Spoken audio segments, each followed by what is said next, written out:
নমস্কার, আমার আরেকটি নতুন ভিডিওতে আপনাদের স্বাগত। আজকের মেনুতে ছিল কলমি শাক ভাজা, 2 রকমের মাছ ভাজা, 1 রকমের মাছ দিয়ে হয়েছিল সন্নাখাড়া আলু বেগুন কাঁচকলা দিয়ে ঝোল, আর হয়েছিল কচুর ডান্না। প্রথমেই কড়াইতে তেল দিয়ে একটু জিরা আর পেঁয়াজ দিয়ে ভালো করে নাড়লাম, সাথে একটু লবণও দিয়েছিলাম তেলের ওপর। তারপর দিলাম কলমি শাকটাকে ভালো করে নাড়াচাড়া করার পর ঢাকনা দিয়ে ঢেকে রাখলাম কিছুক্ষণ। ব্যাস হয়ে গেল কলমি শাক ভাজা। তারপর করেছিলাম মাছ ভাজা। সব মাছগুলো ভেজে রাখার পর কড়াইতে তেল দিয়ে আর একটু সমুড়া দিয়ে আলু, কাঁচকলা, টমেটো, পেঁয়াজ, সন্নেখাড়া সব কিছুই দিয়ে ভালো করে নাড়াচাড়া করলাম।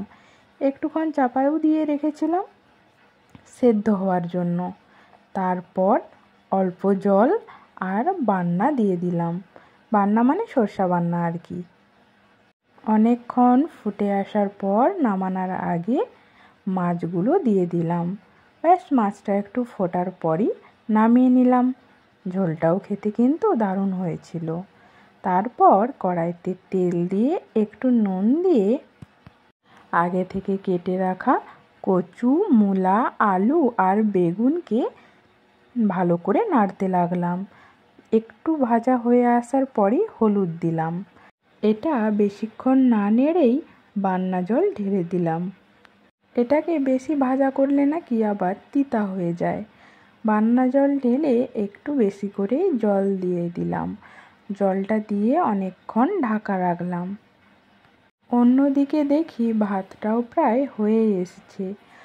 ভাতের ফ্যানটাও গড়িয়ে নিলাম। তারপর আসলাম আবার উনুনের কাছে। দেখলাম কড়াইতে জলটা একবারই মরে গেছে। তারপর তরকারিটাকে নামিয়ে রেখে কড়াইতে একটু তেল আর সমুড়া, পেঁয়াজ আর টমেটো দিয়ে ভালো করে নাড়লাম। নাড়া হয়ে যাওয়ার পরই তরকারিটা আবার ঢেলে দিলাম। অল্প একটু জলও অ্যাড করেছিলাম। শেষে ফোটার সময় পালং শাকগুলো দিয়ে দিয়েছিলাম। পালং শাকটা ভালো করে নাড়াচাড়া করবার পরই একটুক্ষণ ফুটতে দিয়েছিলাম। দেখবেন একটু একটু যখন জল মরে আসবে তখন ডাল কাটাই দিয়ে ভালো করে থেঁতা করতে হবে সব কিছুকে। ব্যাস সব কিছু রান্নাই আমার কমপ্লিট হয়ে গেল। আজকের ভিডিওটি কেমন লাগলো অবশ্যই কমেন্ট করে জানাতে ভুলবেন না কিন্তু।